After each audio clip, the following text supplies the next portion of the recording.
허환구의 라디오 오늘. 여러분 안녕하십니까, 허환구입니다. 튀르키예 강진, 어제 사망자가 300명이다 400명이다 이랬는데요. 오늘은 10배로 뛰었습니다. 사망자가 4,000명을 넘겨서 5,000명, 아니 그 이상 나올 수도 있습니다. 너무 많은 사상자가 나와서요, 실감이 나지 않을 정도인데요. 자연의 재앙 앞에 인간은 한없이 나약하고 무기력할 수밖에 없다는 걸 새삼 다시 느끼게 됩니다. 규모 7.8의 지진이었는데요. 규모 7의 지진이면 히로시마 원자폭탄 32개와 맞먹는 에너지라고 하죠. 현지 주민 중에는 지구 종말이 온 것 같았다, 아마겟돈 같았다라는 증언이 쏟아졌습니다. 추가 여진이 이어지고 날씨마저 추워서 구조에도 어려움을 겪고 있다고 하는데요. 오늘 우리 정부도 60여 명 규모의 긴급 구호대를 파견하기로 했죠. 국제사회가 함께 힘을 모아야겠습니다. 2월 7일 화요일 라디오 오늘 지금 바로 시작하죠. 자, 오늘 1부에서는 생활 속 법률 문제를 쉽고 명쾌하게 풀어보는 시간, 안형진의 쾌도난법, 안형진 변호사와 함께하겠고요. 2부 이슈 오늘에서는 최근 우리 지역 고용의 양과 질에 대한 평가 보고서가 나왔는데요. 잠시 후 한국은행 대구경북본부 최병재 경제조사팀장을 연결해서 자세한 얘기 들어보겠습니다. 이어서 한 주간의 시사 이슈 알아보는 시간, 최요한의 시사 따라잡기 준비되어 있습니다. 라디오 오늘 생방송 놓치신 분들은 유튜브로도 다시 들으실 수 있습니다. 많은 애청 바랍니다. 네, 안형진의 쾌도난법, 생활 속 어렵고 복잡한 문제 쉽고 재밌게 풀어보겠습니다. 오늘은 안형진 변호사가 스튜디오에 직접 나와 있습니다. 어서 오십시오, 안 변호사님. 네, 안녕하십니까. 예, 반갑습니다. 얼굴이 글쎄요, 좋아진 것 같고 전보다 목도리가 아주 좋습니다. 네, 감사합니다. 어디 선물 받으신 것 같아요, 목도리. 예, 제가 샀습니다. 그래요? 네. 자, 조합장 선거 오늘 얘기할 거잖아요. 네, 다음 달 8일이네요. 국힘 전당대회랑 날짜가 같네요. 네, 그렇습니다. 예. 전국 동시조합장 선거가 이제 다음 달 8일 실시가 되고 내년 4월 10일에는 총선도 있습니다. 바야흐로 선거의 계절이 왔는데요. 오늘은 이 선거와 관련한 법률에 대해서 얘기 나눠보겠습니다. 자, 우선 한 달 뒤에 있을 조합장 선거에 관련한 내용부터 준비하셨다고요? 네, 그 다음 달입니다. 3월 8일에 전국적으로 동시에 조합장 선거가 실시됩니다. 농협조합, 수산협협동조합, 산림조합 등의 조합장 선거가 실시되는데요. 네. 우리 경북 북부 지역의 경우에는 농림 어촌 지역이어서 많은 조합이 있습니다. 네. 한 개의 시군 내에서도 여러 명의 조합장을 뽑는 경우가 많은데요. 조합 수도 많고 또 이 지역 내에서 조합이 담당하는 역할이 비단 조합 내에만 머무른 게 아니라 기관의 공공적 역할과 막대한 예산 때문에 지역 전체에 미칩니다. 네. 아시듯이 마트도 많고요. 그렇죠. 각종 여신 사업도 많이 합니다. 예. 그래서 공익 사업도 하고요. 그래서 국회의원이나 지방의원 선거만큼이나 옳은 인물을 뽑아야 될 필요성이 많은데요. 네. 우선 조합장 선거의 연역을 잠시 살펴볼 필요가 있습니다. 네. 그 조합장 선거가 원래 각 조합마다 개별적으로 알아서 실시했는데요. 그런데 이 조합장 선거가 돈 선거, 심지어 경운기 선거로 불리는 등 이 공정성의 문제가 많이 나타났습니다. 예전에. 돈 선거는 알겠는데 예. 경운기 선거는 뭐예요? 경운기 보조해 둔다든지 사준다든지 여러 가지 이런 이득을 준다는 거죠. 그런 경우가 또 있었군요. 예. 돈으로 유명했습니다. 그래서 이제 조합원 많이 투표권을 가지기 때문에 투표 인원이 일반 선거와 달리 몇 명 안 됩니다. 한정적이어서 단 몇 명에 대한 매표 행위가 선고에도 당선에 이른다는 점 때문에 더더욱 이런 매표 행위가 난무한 측면이 있었습니다. 예.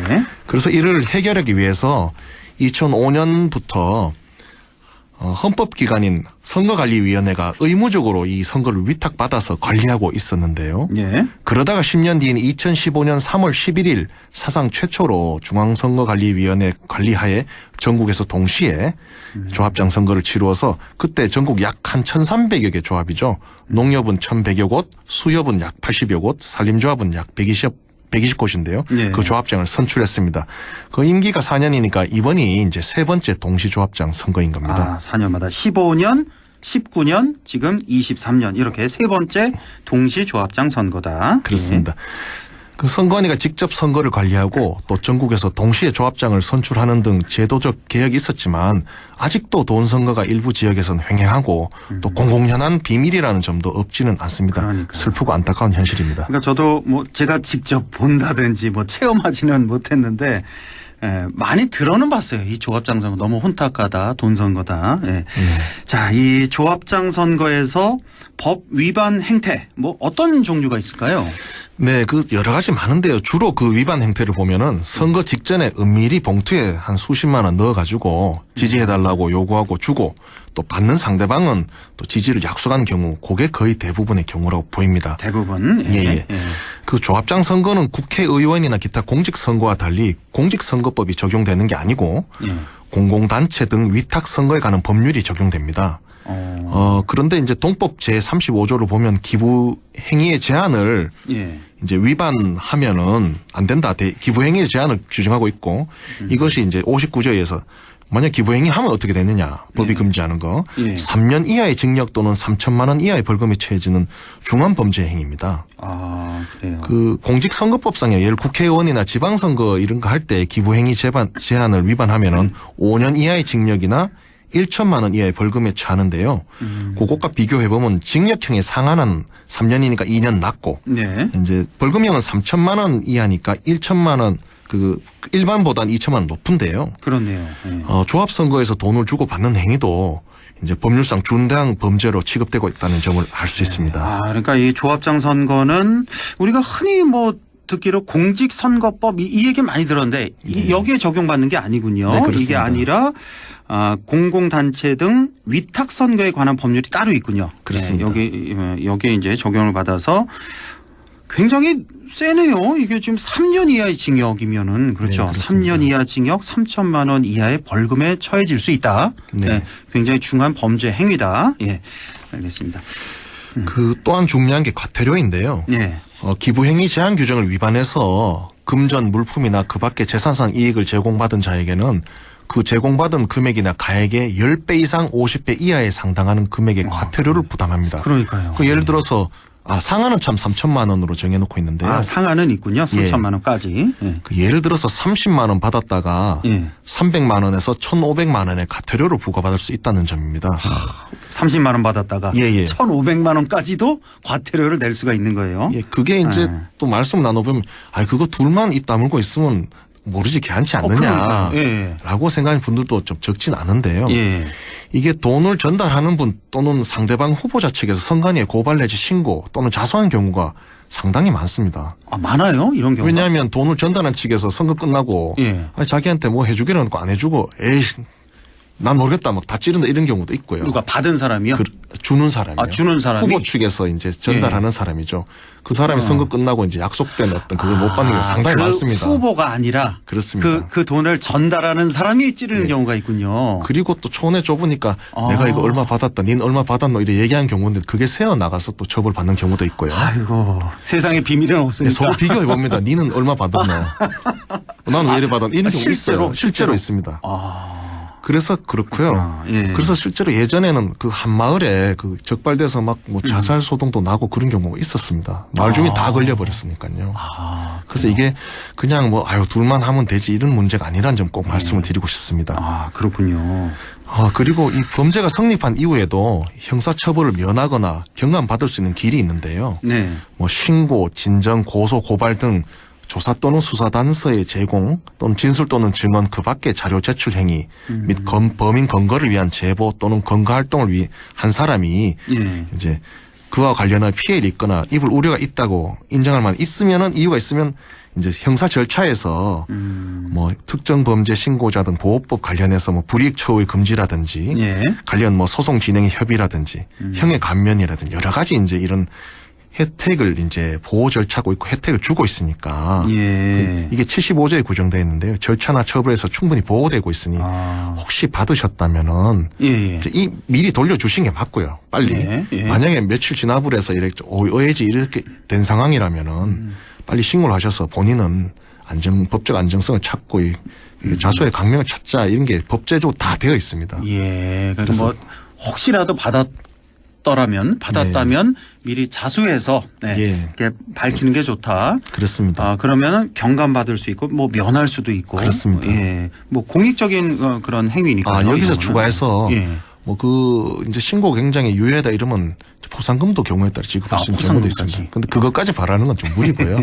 본인이 범죄 저질렀는데 그것까지 본인이 일단 안전하게 처리가 될 수 있다는 점이 있습니다. 이거 신고 포상금도 있죠. 신고 그렇습니다. 포상금 그렇죠. 그것도 있다는 거고. 자세히 오늘 준비는 안 하신 것 같은데 그렇죠? 이 부분은 추가로 말씀드리겠습니다. 추가로 나중에. 요거까지 말씀드리면 좀 이걸 조금 그래서 그렇습니다. 그래요. 다음 기회에 하고. 그렇습니다. 이게 후보자나 저도 이 지역에 살면서 얘기를 들어보면 후보자나 예비 후보자들이 꽤 있습니다. 또는 실제 정치인도 있고요. 근데 선거에 임할 때 주변으로부터 가장 많이 듣는 조언 중 하나가 무엇일까요? 이제 뭐 일반적으로 생각하면 정책 개발을 해서 이슈를 선점해야 된다. 또는 지역 주민과 소통을 잘 해가지고 크고 작은 애안들을 파악해야 되고 문제 해결책 또는 방향성을 잡아야 된다. 그렇죠. 이게 이제 모범 답변이고요. 근데 현실은 불행히도 아닌 경우가 많습니다. 현실은 다르나요? 오히려 이보다는 선거를 하려면 돈을 써야 되고 이건 필요하기다. 사람과 조직을 움직여야 하는데 왜 맨입으로 하대노? 라는 조언을 받는 경우가 많다고 정치인이나 정치 신인들은 토로하는 경우가 많습니다. 그 잘 아시는 최민식 주연의 영화 특별시민은 보면요. 그래서 박도원인가 그 배우가 있는데 그래서 정치란 똥물에서 진주 건지기다라는 말을 하면서 하는데 정치란 똥물에서 진주 건지기다. 진주 건지기다. 그 법을 다 지켜가면서 깨끗하게 하려고 하면은 진주 건지기 힘드니까 돈을 쓰더라도 당선되고 나서 좋은 일을 하면 된다. 그리고 상대방 쓰는데 우리만 가만히 있을 수 있느냐라는 현실로도 있는 것도 사실입니다. 이런 거 진짜 뿌리 뽑아야 됩니다. 이런 문화는 진짜. 뿌리가 매우 깊습니다. 매우 깊죠. 특히나 조합장 선거 같은 경우는. 그렇습니다. 잠시 다른 얘기를 하면요. 이 경제학 중에 사회의 흥망은 자연 환경이나 지리가 아니라 그 나라나 사회의 제도가 결정한다는 이론이 있습니다. 사회의 흥망은 제도가 결정한다? 그렇습니다. 이른바 제도 결정론이나 또는 제도론이라고 하는데요. 예를 들어서 뭐 그쪽 이론 제시한 게 거의 비슷한 지리적 자연적 환경에 저희는 북한이나 대한민국 또는 동독과 서동의 흥망을 가른 것은 바로 제도가 달라서 그렇다는 점을 이제 예시로 들고 있는데 구체적으로 좀 살펴보면 우리 윤석열 대통령께서 대선 후보 시절 이제 굉장히 좀 인생의 책으로 꼽은 책이 있는데 데런 에스모글루 MIT 교수 등이 집필한 국가는 왜 실패하는가라는 책인데요. 그 책이 이제 대표적인 제도론에 입각한 저서입니다. 이 책에서 굉장히 재미있는 예를 제시한 게 담 하나 사이에 두고 이 노갈레스라는 도시가 미국과 멕시코에 걸쳐서 있습니다. 근데 이 참 재밌는 게 담 하나 두고 있는데 미국 쪽은 되게 잘 살고 멕시코 쪽은 되게 못 사는 거죠. 부의 차이가 있는 이런 사례를 들며 경제적 성장을 결정하는 건 바로 제도임을 웅변적으로 보여주고 있다. 이렇게 설명을 하고 있습니다. 노갈레스라는 도시가 있는데 벽 하나를 두고 한쪽은 미국 한쪽은 멕시코인 거예요. 미국 사람들은 잘 살고 멕시코 사람들은 못 살고 이게 바로 제도 때문이다. 그렇습니다. 이제 다시 우리 얘기로 돌아오면은 현재 우리나라의 선거 제도 운영에 있어서 돈으로 얼룩져 있다는 점이 바로 우리 사회와 미래 세대의 운명을 어두운 곳으로 인도한 요소 중에 하나인데요. 이게 또 생각해보면 선거란 게 뭐 그렇게 자주 있겠냐 생각은 그렇지 않습니다. 생각해 보십시오. 4년마다 국회의원 선거 있죠. 또 지방선거 있죠. 조합장 선거 있죠. 그렇죠. 대선도 있습니다. 5년마다. 대선 5년마다 또 열리고. 그렇게 열리니까 거의 매해 전국적인 선거가 열리고 매해 수백 수천의 리더가 선출된다는 것이죠. 그렇네요. 그래서 여기서 이제 돈을 써서 당선된 일부의 리더들은 절대로 손해를 보지 않습니다. 그 재직 중 각종 이권에 개입할 수밖에 없고 취직과 승진과 보직 장사, 광급공사 리베이트 특히 공천 장사 등에 관련되지 않을 수 없는데요. 뿌린 돈이 있으니까 당선될 때. 지금 뭐 재판이 진행 중인 우리 경북 북부에도 최근에 뭐 2심 판결이 났죠. 봉화 군수 케이스는 6년이 넘는 실형을 선고받고 법정 구속됐는데요. 그거 보고 저도 깜짝 놀랐는데 1심보다 훨씬 높았잖아요. 1심에서 1년 선고됐고 항소심에서는 상당수 범죄가 다 인정이 될 텐데 물론 이제 그 본인은 억울함 호소하고 있는데 이 일례를 보면 좀 느낄 수 있고요.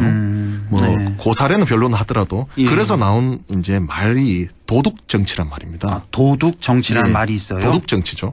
이게 정립된 개념인데요. 제가 만든 말이 아니라 영어로 클랩토크라시라고 합니다. 클랩토크라시. 그 도둑 넣을 때 그 도둑입니다. 그래요. 이게 뭐 원래 있는 용어군요. 원래 있는 용어입니다. 이게 뭐 미국에도 이런 문화가 많았나 보네요. 그러니까. 그러니까 그렇죠? 예나 지금이나 예. 서양이나 동양이나 똑같이. 크고 작거나 매 돈 먹는 건 똑같은 것 같습니다. 예. 문제인데요. 그 정도가 다 다르다는 거죠. 네. 이 또한 그렇습니다. 이게 돈 선거 문제는 이 돈이 없는 인재들이나 청년들이 정치권에 진입할 수 없는 굉장한 장벽이 돼버립니다. 그렇죠. 그러니까 기득권 정치를 공고해 가지고 맨날 이제 해먹는 거죠. 그 심각한 부작용이 있다고 할 수 있습니다. 그렇습니다. 그래서 아까 말씀드린 얘기와 종합해서 우리나라의 흥망에 있어서 제도를 논하자면은 이 선거제도가 굉장히 골간에 있습니다.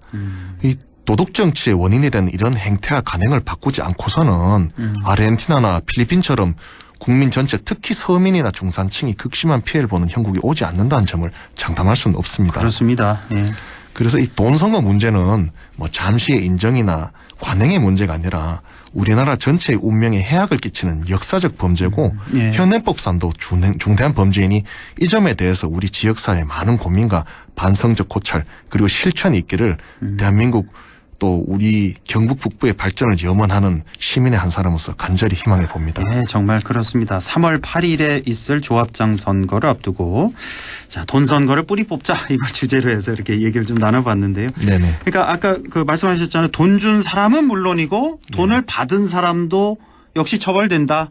받은 돈의 10배에서 50배까지 과태료 처분 받는다는 거 꼭 기억해 주셔야 되겠고. 네. 그러니까 내가 만약에 10만 원 받았으면 500만 원까지 과태료를 낼 수 있다는 거 기억을 꼭 해 주셔야 되겠습니다. 이 돈 선거 정말 뿌리 뽑아야 되는데 우리 안영진 변호사도 선거에 나가본 적이 있잖아요. 막 경선 예비 후보 등록하고 좀 뛰었었죠. 그렇죠. 약간 낙하산 후보라서 그냥 맘만 본 못 거죠. 해버렸는데요. 낙하산 후보. 그래요. 예. 그때도 그런 조언이 많이 있었습니다. 돈을 써야 된다. 아 실제로 들었군요. 안영진 변호사 같은 많이 경우는. 듣죠. 차가 굴러갈 때 기름이 필요하고 선거할 땐 돈이 있어야 굴러간다. 이것은 이 선거하는 판에서는 뭐랄까요. 뭐 고전적인 말씀이라 할 수 있습니다. 그 왜 선거 비용이 있잖아요. 한계가. 네네. 그거보다 훨씬 많이 쓰게 되죠. 실제적으로는. 그 후보의 결단이 필요한 문제인데요. 네. 사실상 그 거의 넘는 경우가 많다고 보시면 될 겁니다. 그래서 딱 회계를 지키는 이중으로 해야 후보도 되고 있고.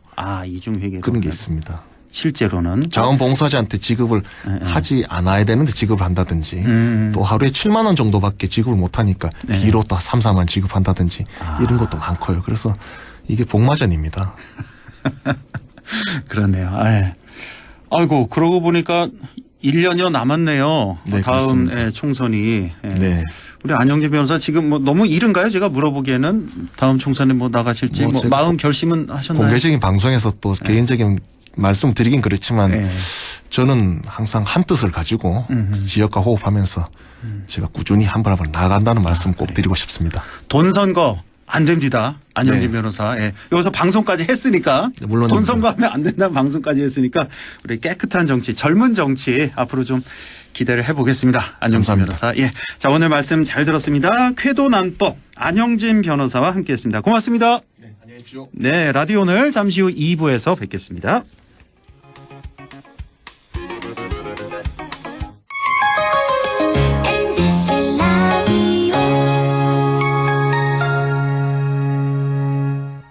가구 살 땐 꼭 한번 가보자. 안동 명품 가구 백화점. 흑표 흑침대, 양성국 갤러리, 금성침대, 한국 가죽 소파, 장수돌 침대. 다양한 브랜드 가구를 한 곳에서 쇼핑할 수 있는 대형 가구 전시장. 안동 명품 가구 백화점. 예, 며느라. 밥 했어? 설거지 했어? 쓰레기 버렸어? 청소했어? 빨래했어? 개밥 줬어? 아들 낳았어? 딸 낳았어? 아무것도 안 하고 싶다. 이미 아무것도 안 하고 있지만 더 격렬하게 아무것도 안 하고 싶다. 지금은 그냥 라디오만 듣고 싶다. MBC 라디오. MBC 라디오. 라디오 청취자 10명 중 4명이 듣는 방송. 국가대표 라디오 MBC 라디오.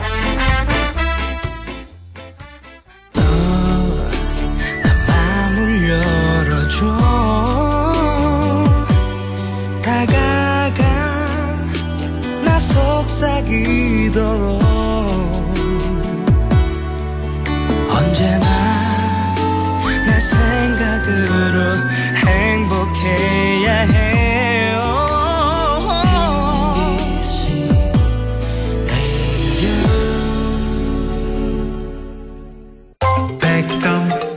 MBC 라디오.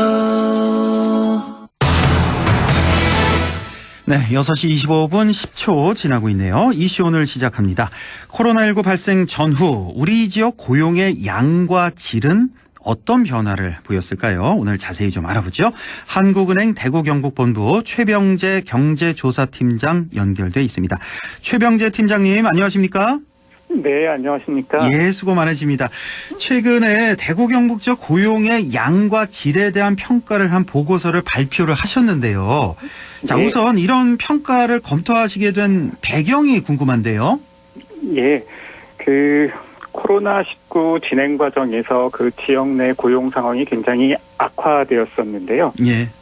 예, 경제가 회복되는 과정에서 대구 지역의 경우에는 2021년에 들어서면서 고용 상황이 좀 개선된 것으로 나오고요. 경북 지역 같은 경우에는 조금 더 뒤늦은 2022년서부터 고용 상황이 개선된 것으로 주요 고용 지표들은 말해주고 있습니다. 예. 그럼에도 이제 취업을 하려고 하는 일부 계층, 특히 청년층에서는 이 양적 개선 흐름의 혜택을 보지 못하고 있는 것으로 나타나고 있고요. 예. 저희가 직접 사업체를 운영하시는 분들을 만나볼 때 특히나 이제 그 금속 가공이라든지 기계 장비와 같이 전통적 제조업 사업체를 운영하시는 분들을 만나봤을 때 인력을 구하기 힘들다는 말씀들을 많이 하십니다. 그러니까요. 예. 예. 그래서 이렇게 양적 지표가 개선됐음에도 불구하고 고용주와 취업을 하려고 그러는 희망자 사이에선 느끼는 체험은 굉장히 다르다는 것을 저희가 알 수 있었고요. 예.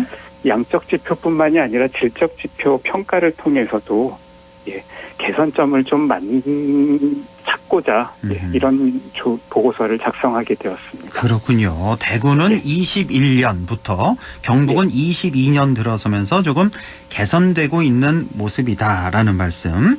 자, 과연 그런데 이게 질적으로는 어떨까? 뭐 수치가 아니라 실제로 질적으로도 괜찮아졌을까? 이런 점을 좀 따져보신 건데, 자, 어떻습니까? 체감이 좀 잘 안 돼서 이게 개선됐다는 말이 양적 고용 지표부터 좀 볼까요? 어떻게 나타나고 있습니까? 네. 먼저 양적 주요 고용 지표로 들 수 있는 것들이 경제활동 참가율이라는 것이 있고요. 예. 고용률, 예. 그리고 실업률, 그리고 전체 취업자 수가 있습니다. 이렇게 네 가지. 예. 네. 대표적으로 이렇게 네 가지가 있는데요. 예. 먼저 경제활동 참가율이라는 것은 그 15세 이상 인구 중에서 현재 내가 군대에 있거나 학생이거나 다른 이유로 인해 가지고 경제활동에 참가할 수 없는 인구들을 제외하고 얼마나 많은 인구들이 경제활동을 하고자 하느냐 이런 것들을 측정한 개념인데요. 예.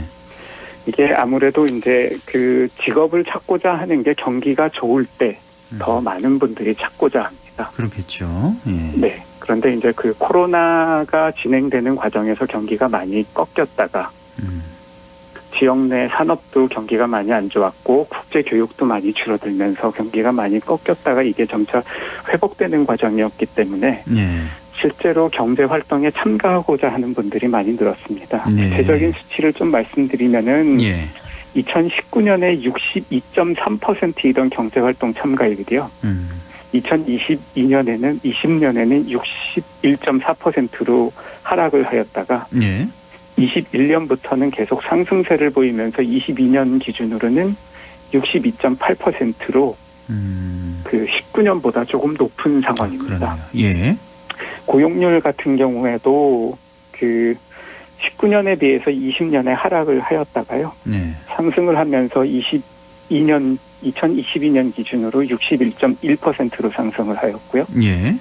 이어따라 가지고 실업률도 2022년 기준으로 보면은 대구 경북 지역이 2.7%로 전국의 2.9%에 비해서는 낮은 수준입니다. 네. 취업자 수도 그 2022년 기준으로 269만 명이 취업을 한 것으로 나타났는데요. 이 취업자 수는 코로나 이전인 2019년 263.9만 명을 상회하는 수준입니다. 아, 그렇군요. 이렇게 네 가지 지표를 말씀해 주셨어요. 뭐 경제활동 참가율, 고용률, 실업률, 취업자 수.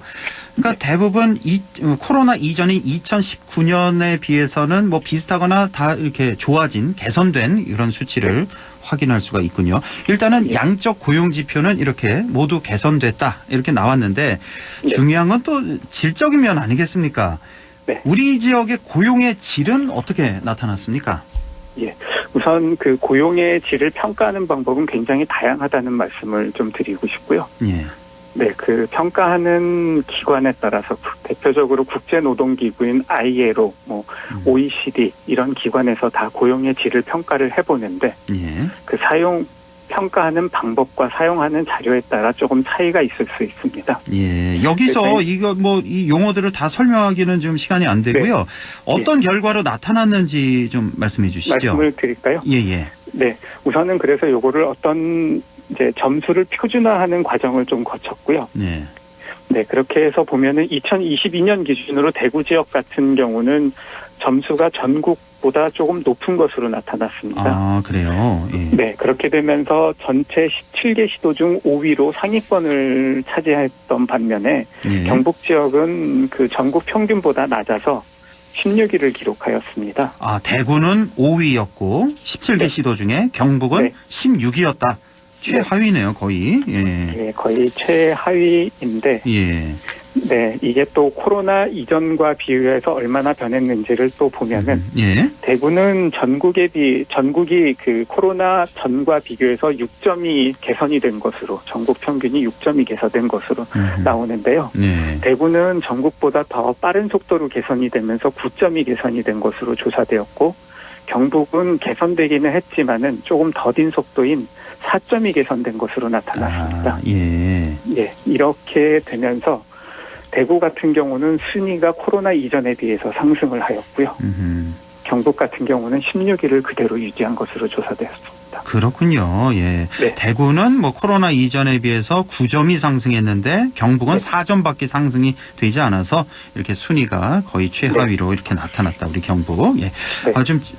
시간이 이게 충분치 않아서요. 우리 팀장이 설명이 아주 자세히 잘해 주셔서 질문을 조금 건너뛰겠습니다. 4번 질문 건너뛰고 경북 같은 경우에 이제 고용 기회나 고용 시간은 좋아진 반면에 특히 임금이나 고용 안정성이 많이 나빠졌다 이런 결과를 도출을 해내셨는데 자 그러면 어떻게 개선해 나가야 될지 그러니까 뭐 흔히 하는 얘기가 뭐 기업 많이 유치하겠다 뭐 투자 확대하겠다 이런 얘기 많이 하잖아요. 이런 게 실제로 뭐 도움이 되기는 되겠죠 아무래도. 네. 예, 어떻게 보십니까? 그렇습니다. 예. 맞습니다. 그 대구 경북 지역 같은 경우는 그 영세한 사업체가 굉장히 많습니다. 네. 또한 그 종사자 규모가 큰 대형 사업체 수도 굉장히 적은 편이고요.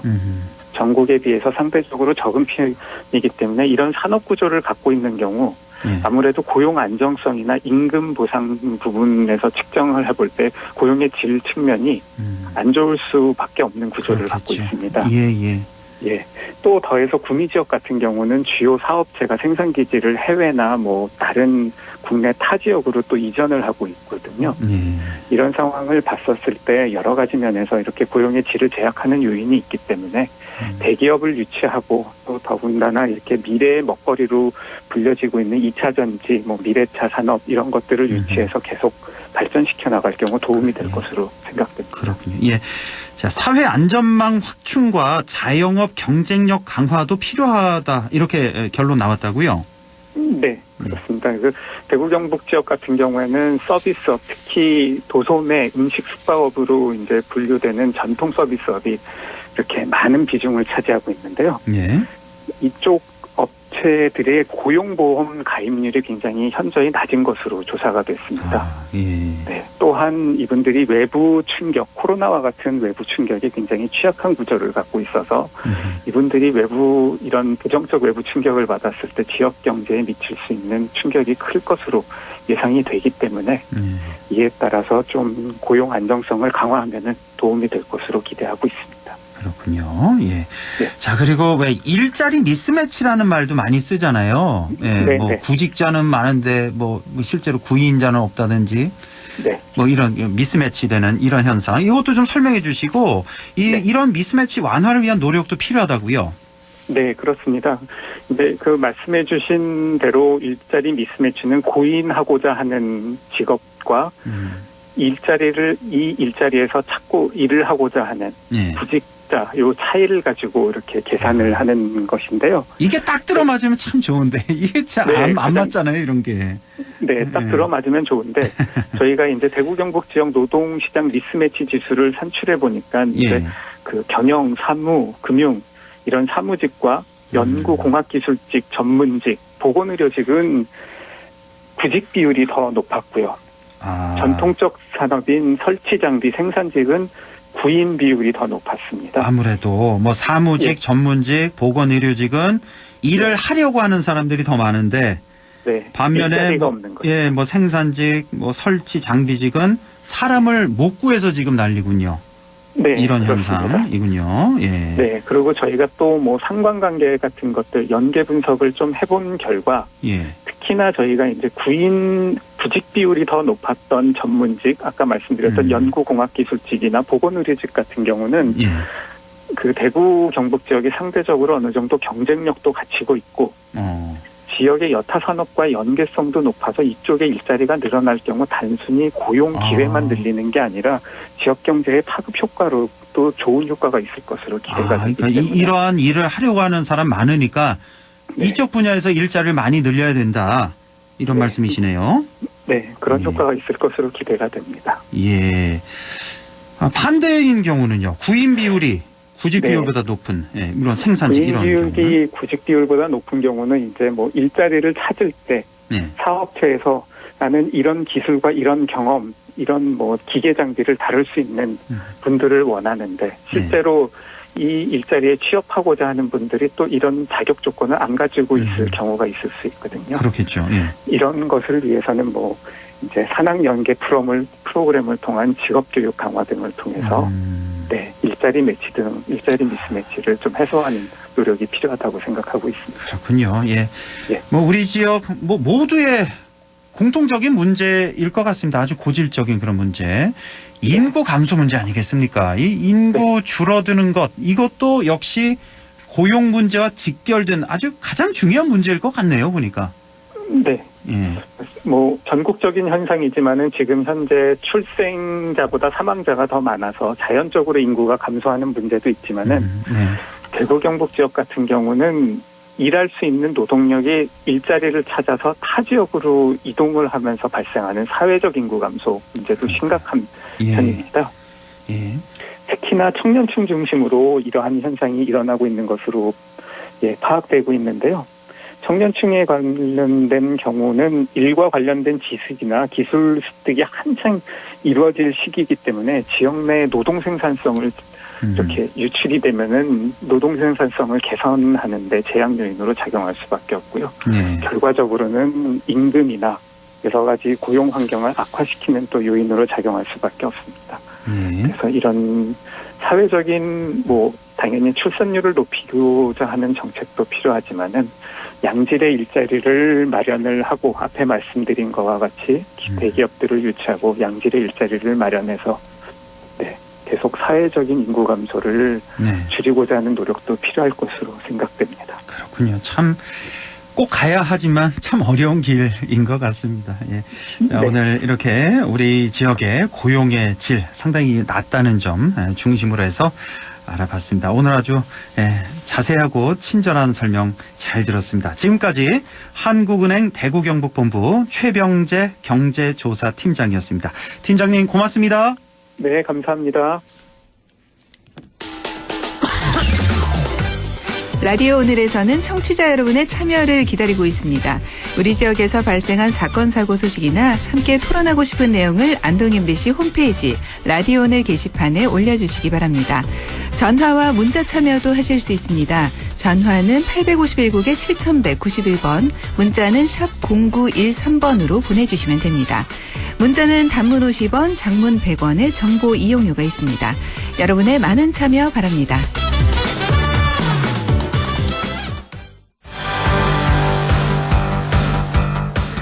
네, 최요한의 시사 따라잡기 시작합니다. 지난 2일이 세계 습지의 날이었습니다. 습지는 인류의 삶에도 매우 중요하다고 하죠.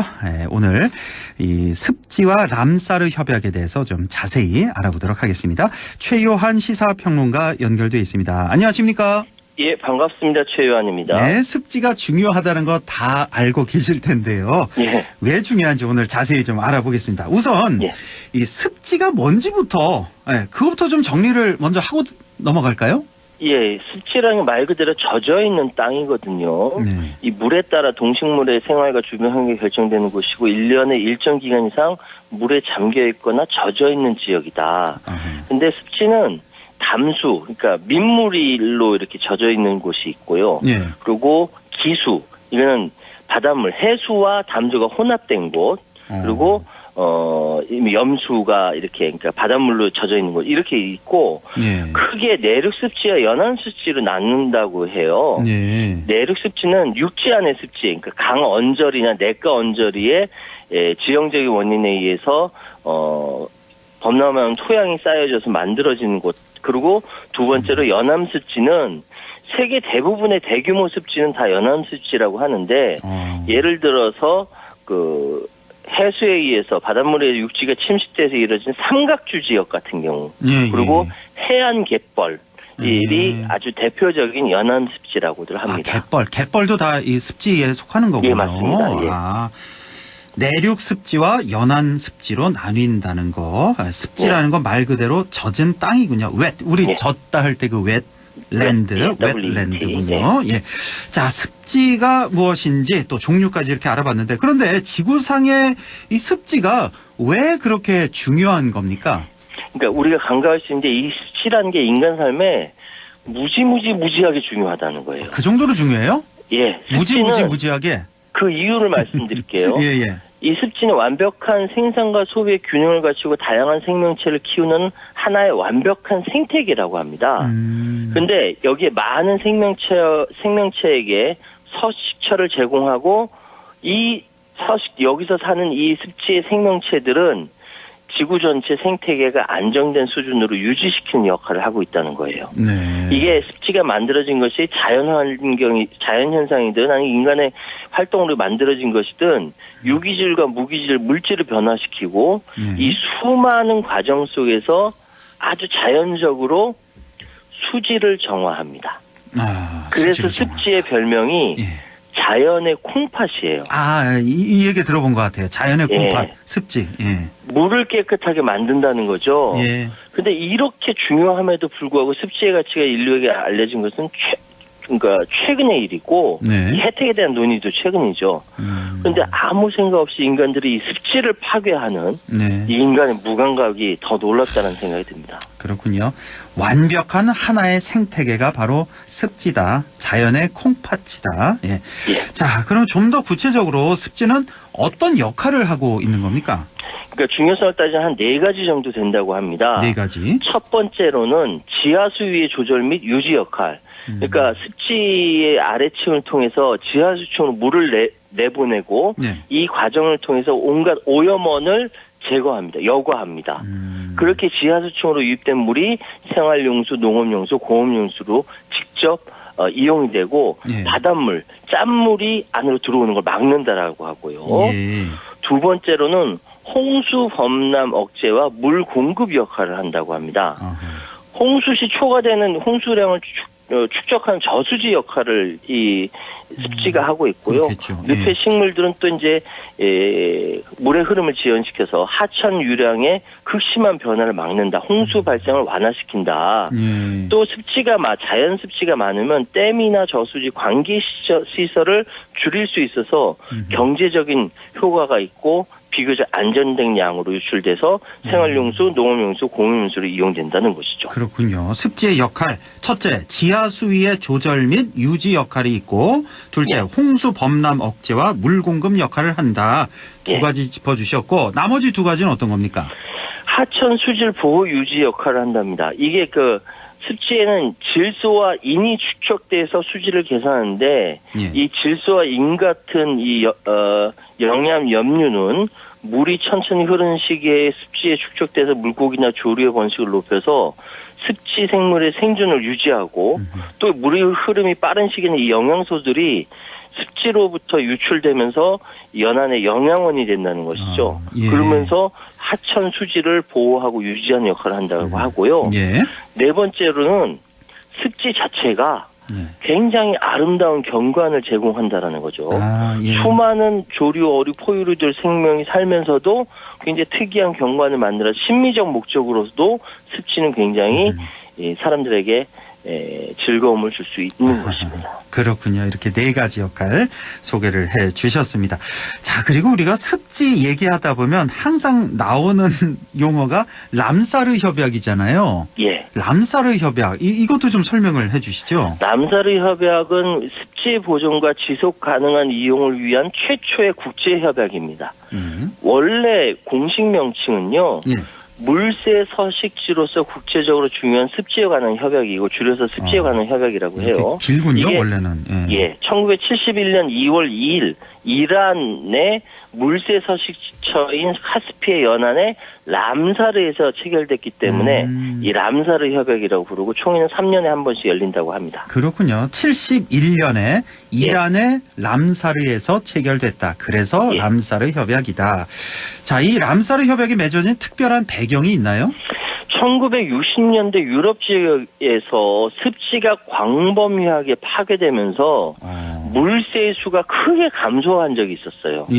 그래서 1962년에 관련 회의가 열리는 동안 이제 그 습지 보호에 관한 국제 협약이 최초로 추진되기 시작했고 이후에 국제 수급류 습지 조사 국가 네덜란드 정부가 주도하면서 세계 자연보전연맹 조류보호를 위한 국제 협의회가 열리면서 8년 동안 국제회의를 통해서 물새를 보호하자라는 이제 협상이 진행됐는데 이게 진행되면서 물새를 보존하려니까 이 협약의 특정 생물종 물새만이 아니라 이거는 습지를 보존해야 물새를 비롯해서 많은 생명체들을 보존할 수 있다라는 것이죠. 그래서 확대 정비된 겁니다. 그래서 말씀드렸던 대로 71년 2월 2일 그 이란 람사르에서 개최되면서 여기서 유네스코 주도하에 18개 나라 대표가 서명하면서 정식으로 채택됐고 75년도에 공식적으로 발효되었습니다. 발효된 건 75년이군요. 체결된 건 71년. 처음에 이제 18개 나라로 시작했는데 지금은 좀 훨씬 커지겠네요. 그렇죠. 조직이. 이게 80년대까지 뭐 그냥 그 미미했는데 90년대 들어서 가입국 수가 급증하면서 90년에는 60개국. 그래서 지금 169개, 169개 국가로 증가했어요. 뭐 거의 다네요, 세계. 그렇죠. 지금 우리나라 대한민국은 1997년도에 101번째로 가입했고 첫 번째 우리가 그 습지 목록에 등재하도록 돼 있는데 그게 강원도 인제군 대암산의 용늪이 첫 번째고 두 번째가 경남 창녕군의 우포늪이 두 번째입니다. 그래요? 저는 우포늪만 있는 줄 알았는데 강원도 인제의 용늪이 첫 번째로 등재가 됐고 두 번째로 우포늪이군요. 창녕에. 자, 그러면 그 협약에 가입한 당사국은 뭐 어떤 의무를 이행해야 되나요? 이게 가장 중요한 것이 국제적인 중요성을 그러니까 생태학적, 식물학적, 동물학적 이런 국제적인 중요성을 고려해서 습지를 정해서 그 습지 목록이라는 게 있어요. 국제적으로 중요한 의무적으로 등록하고 정확한 위치 그리고 지도상의 경계 이걸 표시해야 된다라는 거예요. 그러면서 이거를 하면 국가 차원의 계획을 수립해서 이행해야 되고 만약에 이 습지가 생태학적인 특성이 변했거나 또 변하고 있거나 앞으로 변할 가능성이 있으면은 신속하게 협약 3국에 통보해서 여기에 대한 회의를 같이 해야만 합니다. 그렇군요. 자, 그러면 이 람사르 협약이 이제 71년에 체결됐고 75년에 발효됐고 자, 지금 꽤 많은 시간이 한 50년 이상 이렇게 흐르고 있는데 세계적으로 좀 성과가 있었나요? 예를 들어서 호주 같은 경우는 주요 철새 이동 경로인 모어트만의 분달 습지라는 곳이 있었는데 여기 올림픽 경기장을 지으려고 했어요. 아, 여기다가 유치를 습지를 메워서? 예. 그래서 올림픽 경기장 유치로부터 지켜냈어요. 분당 습지를. 그 홈부시베이라는 지역에서는 쓰레기 매립처럼 사용이 되는 곳을 복구해서 습지공원을 만들었고요.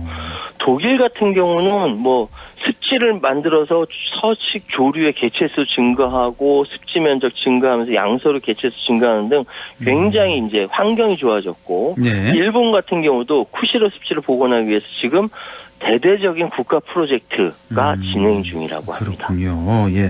자, 우리나라에 이제 인제에 있는 용늪이 있고 창녕에 우포늪이 있는데, 자, 우리 지역이 저 문경에요. 돌리네 습지라고 있거든요.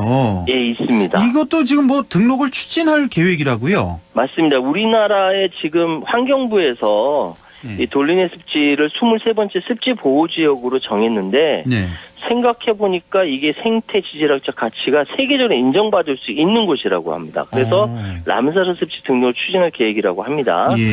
여기가 뭐 면적이 거의 49만 제곱미터 이상 되는데 이게 그 석회암지대 주성분인 탈산칼슘이 이게 용해되면서 접시 모형 웅덩이로 돼 있잖아요.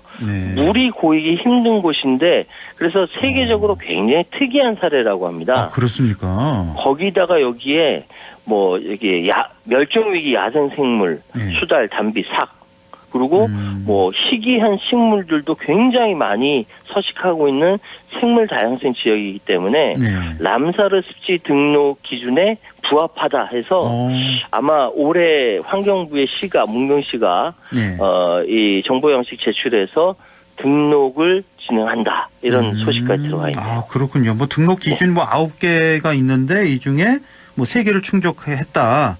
아, 그래서 이제 문경시장님이 이걸 등록 추진한다 그 말씀을 하신 거군요. 람사르 습지 등록을 우리 문경에 있는 돌리네 습지에 이제 추진을 하고 있다는 말씀이시고. 아, 저도 아직 여기를 못 가봤거든요. 문경의 돌리네 습지 조만간 조만간 좀 사진으로만 봤습니다. 그러니까 저도 사진만 봤는데 한번 직접 다녀와 봐야 되겠습니다. 자, 이렇게 여러모로 생각해 볼 때 람사르 협약의 성과 뭐 무척 많이 있는 것 같습니다. 이 람사르 협약 자체에 대한 한계나 비판도 존재한다고요? 일단 이렇게 그 습지를 만들어 놓으면 좋은데 이 기본적인 틀은 갖추고 있지만 후속 제도가 받쳐주지 못해요. 그래서 습지 주변 주민들의 반대에 부딪힌 경우가 많다라고 해요. 아, 주변 주민들이 반대를 한다고요? 개발 못하니까 재산권 침해가 있지 않습니까? 그리고 이 습지를 정하는데 전적으로 그 당사국의 판단에만 의존하고 있기 때문에 전 세계적으로 중요한 습지가 누락될 가능성도 있고요. 이 구체적으로 습지 보존 감시하기 위한 뭐 이렇게 구체적인 기준에 이런 것이 없는 거죠. 그래서 문제가 생긴 분쟁 해결 절차를 갖추고 있지 않다라든지 사무국이 그렇게 재원이 튼튼하지 못하다고 합니다. 그래서 람사르 협약이 앞으로 계속 그 지속 가능하게 발전되면서 해결해야만 하는 문제들이 많다라고 하네요. 그렇군요. 자, 바로 지난주였네요. 지난주 목요일 2월 2일 세계 습지의 날을 맞아서 이 습지와 습지의 중요성 그리고 이를 보존하자는 국제협약 람사르 협약에 대해서 이렇게 쭉 정리를 해봤는데요. 기후위기 시대에 어쩌면 가장 중요한 국제적 약속이 아닐까 이런 생각이 드네요. 네, 맞습니다. 이게 말로만 선언문으로만 있으면 안 되고요. 이거 실행을 해야 됩니다. 그래 인류 종말의 시기에 빨리 멈춰야 되는데 지구 생태계 전체 차원에서 보면은 인간 호모사피엔스가 어쩌면 가장 해로운 바이러스 아니야 이런 얘기가 나올 정도예요. 생태계 차원에서 보자면 인간이 자기가 버린 쓰레기는 자기가 치워야 하는 것처럼 호모사피엔스가 버린 문제 호모사피엔스가 정리해야죠. 그것이 인간이 자연에 대해서 가져야만 하는 예의라고 생각이 됩니다. 참 호모사피엔스 인간이 이 지구상의 가장 해로운 바이러스다 이런 얘기까지 나올 정도군요. 자, 알겠습니다. 오늘 말씀 여기까지 듣겠습니다. 지금까지 최요한 시사평론가와 함께했습니다. 고맙습니다. 감사합니다.